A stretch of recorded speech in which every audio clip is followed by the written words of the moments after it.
Terus Imam Fathul Bari ini cerita, ketika Rasulullah SAW dawuh ikra'hu fi syahrin, ada sahabat yang pamit mau khataman tiap bulan nggak boleh, 2 minggu nggak boleh, seminggu nggak boleh. Walhasil itu dipakai alasan. Terus Nabi ngendikan ikra'hu fi syahrin sampai ikra'hu fi sab'in, sampai ada riwayat ikra'hu fi salasin. Sudah 3 hari khatam sekali itu sudah kebanyakan, apalagi 1 hari khatam sekali. Itu kemudian dipakai kelompok tertentu untuk mengkritik tradisi NU yang 1 hari khatam. Tapi apa jawabannya Imam Fathul Bari? Apa mereka yang mengkritik itu benar-benar nyata ikra'hu fi syahrin, kemudian mereka itu khatam tiap bulan? Kan enggak juga.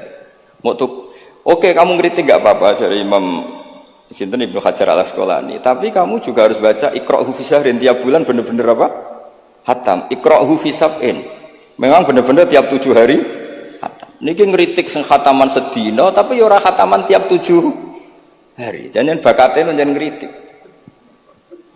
Nah, terus Imam Fathul Bari cerita, a'rafun nas, orang paling tahu tentang yang dikehendaki Rasulullah SAW tentu ashabu, beberapa sahabatnya. Dan ternyata Sayyidina Utsman itu setiap malam khatam. Artinya apa? Tiap hari beliau khatam. Masa Sayyidina Utsman nggak tahu hadis itu? Sayyidina Utsman tiap malam niku khatam. Imam Bukhari rawi hadal hadis yang meriwayatkan Nabi itu melarang khataman keseringan, yang meriwayatkan hadis ikra'hu fi syahrin, ikra'hu fi sab'in. Beliau itu tiap malam khatam Quran, dan khusus Ramadan khatam 2 kali. Bukan karena order loh, memang benar-benar khatam. Jadi pagi khatam, indal iftar, nanti khatam lagi sampai indas sahur. Sehingga terus mulai sanad kula dugi Mbah Dolah, dugi Mbak Arwani sedanten lewat orang tua saya, lewat guru-guru kita. Khataman tiap hari itu enggak punya akibat apa-apa. Karena itu ahwalu masyayikhina, itu sudah perilaku masyaikh kita. Terus niki yang perlu saya ungkapkan. Kemudian orang-orang yang kayak Mbah Minan itu ngalami toyul wakti. Gurunya Imam Sa'roni namanya Ali Al-Mursifi, ini cerita tentang Sirajul Qori, saraipun Mandumah Satibi. Di antara keramatipun gurunya Imam Sa'roni, niku 1 hari itu khatam 360.000. 1 hari. Sampeyan iso bayangno 360.000. Niku boten sampean takwil paling kulhu pengganti Quran. Boten, ya memang dibaca. Sampai muridnya Imam Sa'roni itu tanya, "Taqra'uhu bi harfin wa sautin?" Apa kamu baca dengan huruf juga ada suara jenengan? Naam. Terus kata beliau, Maddawawli al-waqta. Ini Allah memanjangkan waktu untuk saya ikroman di Rasulihi Muhammad SAW. Jadi beliau ngalami toyul wakti. Toyul wakti itu waktu diringkas sedemikian rupa, sehingga beliau baca itu dalam waktu 24 jam ya kayak mungkin bagi kita ratusan tahun. Namanya toyul wakti. Nah, kenapa itu bisa terjadi? Terus kata-kata sarahnya Satibi tadi, Sirahul Gorek, wa hadza amrun la tasa'uhul uqul wa hadzuna minhu at-tasdiq. Ini sesuatu yang mungkin nalar kita tidak sampai, tapi sudahlah kita percaya saja. Nah, kenapa kita percaya? Karena Quran itu kalamullah sing aslinya itu laisa bi harfin wala sautin. Tidak melibatkan suara, tidak melibatkan huruf. Itu yang kalamun azaliyun. Kemudian orang ini ditarik ke Lauh Mahfud, kemudian dia ngalami yang seperti itu. Dan itu bagi orang-orang dekat Allah sah saja. Kuntu sam'ahu alladzi yasma'u bihi wa basarahu saterusnya. Orang-orang yang dekat Allah itu ibaratnya mau melafadzkan apa saja itu sudah kayak mewakili itu. Kenapa begitu? Karena dia saking fananya pada dirinya sampai ya memang fana. Sehingga ya dia sudah, tapi bukan manunggaling kawula Gusti boten. Misalnya begini, saya beri contoh. Andaikan sampean itu jadi wali, sebetulnya saya bilang andaikan ini su'uladab, bisa saja wali betul, tapi kayaknya kok belum meyakinkan. Andaikan dulu, urutannya andaikan dulu. Kalau sampean jadi wali, itu nggak tahu bedanya antara ayam itu melahirkan telur atau telur lahir dari ayam dengan ayam itu lahir dari batu. Itu nggak tahu bedanya. Apalagi Nabi. Nabi itu malah nggak kepikiran kalau itu ada bedanya. Kenapa? Ketika kamu percaya kudroh azaliyah sing ghairu mahsurah, kamu percaya kudrohnya Allah Ta'ala itu tama sempurna, itu kan sampai mesti berpikir, memangnya ayam bisa bikin telur? Memangnya telur punya kemampuan apa untuk menjadi ayam? Jadi sampean tahu betul kalau ayam itu tidak ada kudrohnya sama sekali, tidak ada kemampuan sama sekali untuk melahirkan telur, telur tercipta jadi ayam. Artinya apa? Meskipun sesuatu itu sudah adi, sudah biasa, tetap yang ada adalah kudratullah, bukan hukum adat yaitu ayam menelur. Sehingga seorang nabi itu, misalnya Nabi Soleh ditanya, apa bukti mukjizat kamu? Saya minta unta keluar dari batu besar ini. Dari Nabi Soleh, ya nggak apa-apa. Karena beliau itu tahu betul ketika unta lahir dari unta, itu memangnya unta bisa apa? Memangnya unta iso gawe unta, ayam iso gawe telur. Semua itu ada kudroh azaliyah, ada kudrohnya Allah. Nah wali dan apalagi nabi itu tahu betul itu, sehingga ya nggak ada bedanya. Misalnya para nabi sampean tanya, ayam bisa melahirkan telur, apa batu ini bisa melahirkan telur? Ya jawabnya bisa. Sehingga ya betul lah. Terus ada Naqatu Soleh itu keluar dari apa? Batu. Dan Nabi Soleh biasa saja karena beliau memang nabi. Rasulullah ketika sahabatnya kelaparan, terus diundang Jabir, masakannya sedikit. Ya beliau bilang, ini masakan harus jadi banyak. Ya banyak, untuk orang sekian ribu cukup. Ketika sahabat kurang air di padang Sahara, gitu, sahabat bingung nyari air, Nabi malah sari, masyhur. Sari, terus ya santai aja ketika beliau dilapuri kurang air, terus ya sudah minum air dari sini, terus fana ba'al ma' min baini asabi'i. Karena Nabi itu orang yang tidak bisa didikte oleh hukum adat, sehingga tidak terus ayam ini bisa melahirkan telur, berarti mungkin. Kalau batu enggak melahirkan telur, tidak mungkin. Terus kamu bilang ini mungkin, ini tidak mungkin. Itu kita kalau di Matolek kan diajari. Padahal mungkin tidak mungkin berdasar hukum adat, bukan berdasar kudrohnya Allah Subhanahu wa Ta'ala. Nah, orang-orang yang sudah begini, masalah rezeki juga gitu. Soalnya sementing para pangeran, masuk dimbarno pangeran. Akhirnya sudah sementing muamalah mbek Allah. Makanya ada cerita seorang Habib, dia nggak punya pekerjaan, terus setiap hari dia sholat, tiap pagi ngantor. Ternyata dia ke musola atau ke masjid sholat.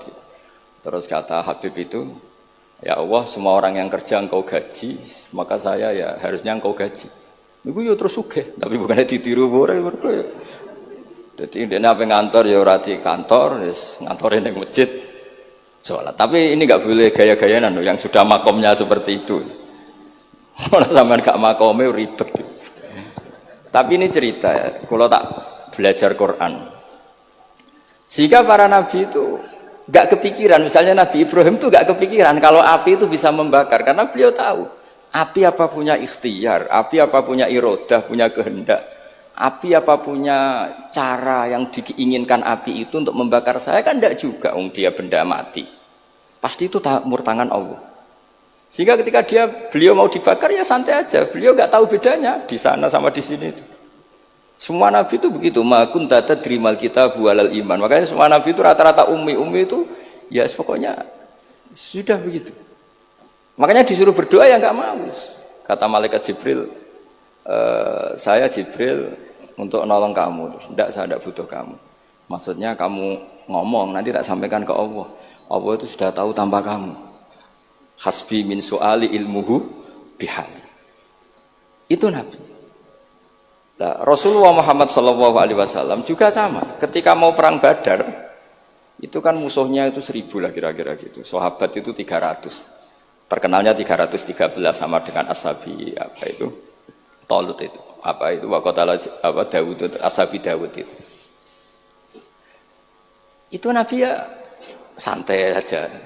Padahal itu pedang satu dipakai orang 10. Sampai bisa bayangkan perang pedangnya gentinan. Tidak bisa kan? Tapi Nabi karena diutus Allah ya jalan saja. Ya santai. Karena bagi Nabi itu nanti ada kudratullah. Betul. Ternyata perang musuhnya 1000, musuh 300, yang satu perlengkapan lengkap, yang satu gentinan pedang. Perang yus Dibaca sik nyileh pedang ngono mesti kan yo gak iso bayangno. Singkat cerita terus masyhur itu Nabi terus berdoa. Ya Allahumma intuhlik hadil isobat alam tu'bad ba'dal yaum. Walhasil terus ada pertolongan dari Allah. Artinya Nabi nganggep ini gak penting 300 apa 100. Orang menang tuh ya karena biqudratillah. Begitu juga di perang Khandaq sehingga Nabi itu pernah minta kakinya kambing. Kaki yang depan namanya dirok. Dirok itu 2 kan, namanya kaki depan itu dirok. Coba ambilkan dirok itu, ini ada tamu, diambilkan. Terus diambilkan lagi, ambilkan lagi 1, diambilkan. Terus ambilkan lagi, bukankah kambing diroknya hanya 2 ya Rasulullah? Andai kan kamu langsung ngambil, pasti tetap jumlah itu ada. Karena ketika Nabi ngendikan, ini jadi konstitusi. Jadi kemana malaikat kudu melok ribet Nabi ngendikan. Ya masyhur kan Nabi khutbah, padahal pas musim kemarau nggak mungkin hujan cara hukum adat. Ya Rasulullah khutbah cuk suwi-suwi niki wong bingung perkara ana udan. Pun pokoke niki bingung halakatil amwal mergo gak ana udan. Niku Nabi langsung ngendikan udan. Bareng udan minggu berikutnya wong kebanjiran sakniki mboten rusak krana kemarau tapi krana banjir. Niku Nabi menghentikan Allahumma hawalena wala ini langsung mari. Artinya Nabi itu nggak bisa didikte terus. Ini secara ilmu falak ini nggak musim hujan.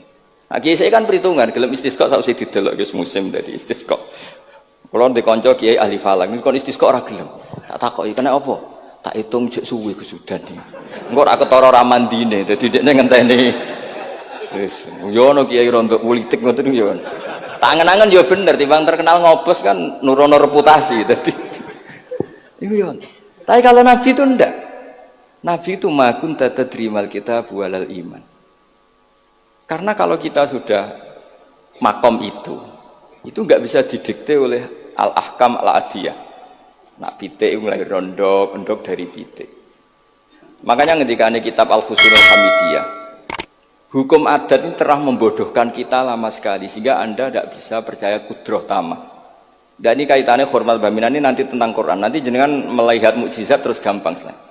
Terus kata Imam Al-Husnul Hamidiyah ngendikan umpama klungsu niku biji asem nih. Andai kan tidak pernah terjadi klungsu itu jadi asem yang besar. Kemudian buah, kemudian macam-macam lah ditabrak truk nganti yo masalah tenan. Terus itu gak pernah terjadi. Terus akhbaro kamu birun, terus kamu diberi cerita orang ini klungsu ini bisa jadi pohon besar sekali suatu saat. Kamu pasti tidak percaya. Oh ini mohal, masa barang kecil jadi besar. Berhubung sering terjadi, terus Anda bilang mungkin. Tapi pertanyaannya, loh ketika mungkin itu kamu kan gak ikut bikin. Loh namanya mungkin tidak mungkin kan kamu harus punya otoritas ikut bikin. Kamu kan tidak ikut bikin, kok bilang ini mungkin, yang ini tidak mungkin. Ketika itu sering jadi pohon besar, Anda pun tidak berkontribusi kan? Kontribusinya siapa coba? Allah Subhanahu wa Ta'ala. Nah di sini terus para wali itu sudah mengabaikan itu semua. Jadi ya Nabi kalau mau mi'raj ya sudah terbang saja. Kayak Syekh Abdul Qadir Jilani kalau mau tawaf ya tawaf saja. Padahal beliau di Baghdad. Imam Nawawi itu di Damaskus. Tiap malam tuh tawaf. Padahal penerbangan 3 jam. Karena beliau gak roh beda nih. Aduh itu parku. Mbak Mutamakin kepengen teng Mekah ya teng Mekah mawon. Ra usah antri haji, paspore diurus. Kondo Mas Nadib kondo menak nu mboten usah ngoten. Mboten usah ngoten. Niki cerita wali lho mboten. Artinya nah, orang-orang ahli Quran itu sudah ke makom itu. Sehingga ya coba warai nak tengok-tengok ning omah terus rezekine piye ya coba warai ngono kok dadi goblok malah niki pun makomnya seperti itu. Dan kita harus berlatih. Kalau kita tidak berlatih maka ilmu ini akan hilang. Ya itu tadi, terus kita didikte hukum adat, seakan-akan hukum adat ini memenjarakan kita, memasung kita, kemudian kita sampai nanti ada mukjizat, Naqatus Soleh keluar dari As-Sokhrah, dari batu besar kita janggal, Nabi Ibrahim dibakar oleh api, kita apa? Janggal. Sebetulnya itu kalau pakai, makanya di Matolek, di semua pondok diajarkan, ada mohal akli, ada mohal apa? Adi. Kalau mohal adi itu ya sebetulnya tidak mohal, cuma secara adat itu jarang apa? Terjadi. Tapi kita harus mulai berpikir, dilatih. Ketika telur jadi ayam, memangnya dia punya ikhtiar kan enggak? Tetap di situ ada kudratullah. Lah kalau sama-sama kudratullah bedanya apa? Telur keluar dari ayam sama telur keluar dari batu. Kan sama-sama yang menentukan adalah Nah di sini ini latihan tauhid. Terus yang terakhir untuk sering baca Quran secara fasih, secara benar, secara apa? Ini saya cerita min haisul makna ya. Itu sesuatu itu dikembalikan pada yang punya. Saya beri contoh ya. Kalau sampean saya tanya, mic ini kan dari besi, sama ini masker dari kertas, dari kain. Ini kuat mana?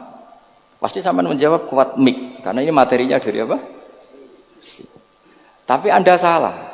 Artinya salah itu, ya semuanya cerdas tapi lagi setengah. Yang benar adalah, ya terserah jenengan Gus jenengan yang megang. Bisa saja ini masker tak rencanakan, tak awetkan, tak simpen, tak museumkan.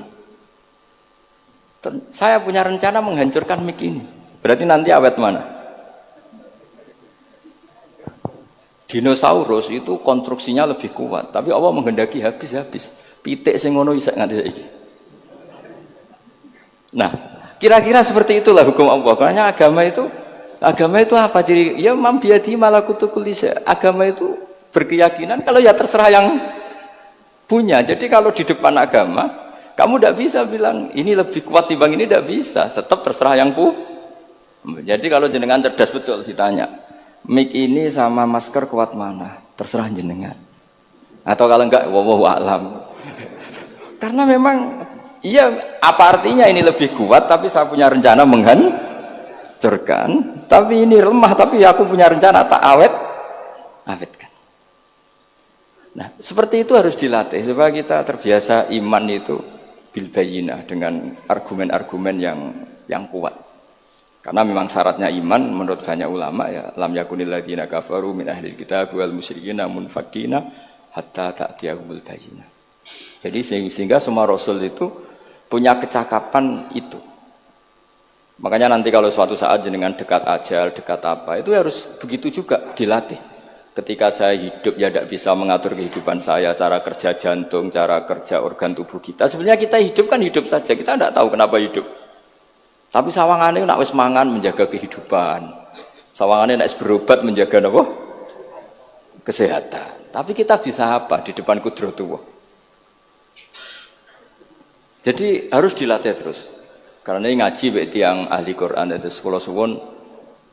Adat kados Mbah Minan, Mbah Dimyati, beberapa ulama yang enggak keluar kamar itu mulai dulu juga ada. Itu juga satu manhaj, karena sudah asik dengan Allah maka asing mengalami wahsah dengan yang lain.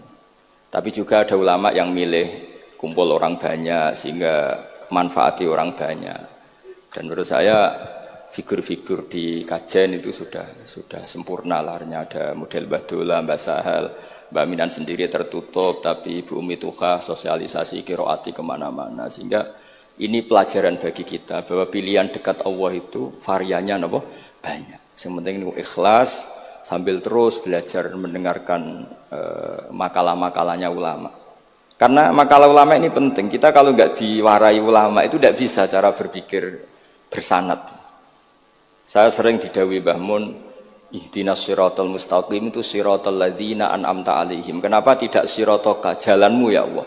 Fa inna Allah ta'ala la ya'kul wa la yashrab wa la yanam. Allah itu tidak makan, tidak tidur, tidak apa-apa. Terus kita bisa niru apa, Pak? Tapi kalau siratal ladzina an'amta alaihim artinya thariqullah adalah dengan mengikuti orang-orang yang telah diberi nikmat. Jadi kita niru Mbah Dola, niru Mbah Arwani, niru orang-orang baik. Karena kita enggak bisa niru Allah. Makanya setiap Allah cerita orang kebaikan, cerita kebaikan itu pasti cerita aktor-aktornya. Ulaikal ladzina an'ama Allahu 'alaihim terus minan nabiyyin. Terus itu aja diceritakan keluarganya, min dzurriyyati Adam wa mimman hamalna ma'anu, supaya orang itu hormat sama leluhur. Saya kenapa cerita Mbah Mutamakin bukan tafakhur bin nasab, bahwa kita soleh begini tuh barokahnya doanya orang-orang dulu. Min dzurriyyati Adam wa mimman hamalna ma'anu. Masih diteruskan wa min dzurriyyati Ibrahim wa Israil. Baru soleh secara umum yang tidak perlu nasab. Wa mimman hadaina wajtabaina. Jadi Allah menghormati nasab sampai seperti itu. Sehingga rata-rata orang-orang soleh itu ya babahnya soleh. Mosok turunane sing wakaf masjid, sing kiai puluhan tahun, kalah mbek wong sing dadaan dadi kiai. Yo ketoke ora pati fair. Ini mboten kok urusan kula fanatik nasab nggih. Tapi tetap ini bisa jadi kiai karena melok partai wa mimman hadaina wajtabaina. Tapi yo ketoke yo pantese yo rada antri lah, aja kok ngarep nemen-nemen nak. Ya masa terus misalnya ora tau wakaf masjid, ora tau wakaf tanah, ngerti-ngerti kepengin mimpin. Sing masjid iku nyunatno maulid, nyunatno dibak, ndekne mimpine ku ngaramno maulid kalau dibak. Ya nak ngaramno iku nggih masjid dhewe, aja ning masjid iki kan. Terus Allah itu saking reganine tiang-tiang soleh dulu itu sampai ketika cerita orang baik itu pasti cerita mbah-mbahnya. Wa kana abuhuma sholihah. Ketika ada orang diperhatikan Nabi Khidir itu pertimbangannya wa kana abuhuma sholihah. Itu dalam kitabnya Said Muhammad, abuhuma itu abuhu as-sabi'. Jadi bapak yang ketujuh dari Hulam ini, bukan bapaknya pas. Kayak Mbah Mutamakin sekarang sudah turunan keberapa, tapi barokahnya sampai sekarang. Jadi selalu ada cerita itu. Makanya disebut ta'allamu ansabakum matasiluna bihi arhamakum. Kamu harus kenal nasab-nasab kamu supaya kamu bisa menyambung rahim-rahim kamu. Kemudian nasab yang gen ini khusus umatnya Rasulullah SAW, alhamdulillah ditambah nasab sebab. Jadi misalnya para habaib itu jelas mulia sekali karena dzurriyyah bad'ah min Rasulillah. Kemudian ada nasab bisabab, yaitu karena iktidak bisunnati Rasulillah atau karena ngaji atau karena ilmu. Ini disebut kullu nasabin wasababin munqati'un yaumal qiyamah illa nasabi wasababi. Sehingga ada orang yang benar-benar ahli bait karena gennya kayak Sayyid Hasan, Sayyid Husain, tapi ada orang yang diaku keluarga Nabi karena amalnya kayak Salman Al-Farisi. Ketika beliau punya ide cemerlang di Khandaq, Nabi memujinya dengan apa? Salman minna ahlal bait. Jadi niki artinya gini, jenengan meskipun tidak keluarga Mbah Minan secara gen karena yang keluarganya ya tentu Mas Fatah dan saudara-saudaranya, tapi kita bisa menjadi keluarga beliau karena amal dan karena mahabbah. Nggih ngoten mawon, nggih sing ndonga ya ampun kula lah. Wis nurut mawon daripada niki bentrok nggih ribet. Wow, nak gak nurut itu Mas Nadib terus dikerano banser ning pun teng kanan kiri niku ribet niku panglima tertinggi napa? Udah wakili, udah ketuane tapi semua yang jelas saged meremot. Nggih, monggo berdoa Al-Fatihah. A'udzubillahi minasyaitonir rajim. Bismillahirrahmanirrahim. Ar-Rahmanir-Rahim. Shiratal ladzina an'amta 'alaihim ghairil maghdubi 'alaihim waladdallin. Bismillahirrahmanirrahim. Nahmaduka ya ghafuru ya syakuru wa sholli wa sallim wa barik ala habibika Muhammad wa ala alihi washabihi wa barik wa sallim asma'in. Allahumma ya ilahana ya wa fi barakatid da'ina ilaika wa barakatil mutawassilina ilaika bi jahi habibika Muhammad. Ighfir ya awwalim ba Ahmad minnan Abdillah salam wa ali darajatihi fil jannah wa barik fi ahlihi wa fi dzurriyyatihi ya Allah. Allahumma ya ilahana ya ij'alna ya aminin mutmainin alladzina la khaufun 'alaihim wa lahum yahzanun. Waj'alna salibin wa nimin mu'afin min kulli bala'in dunyal akhirah. Waj'al ya Allah himmatan al-ulya fi hadhihi ad-dar'i kalimatika ya Allah.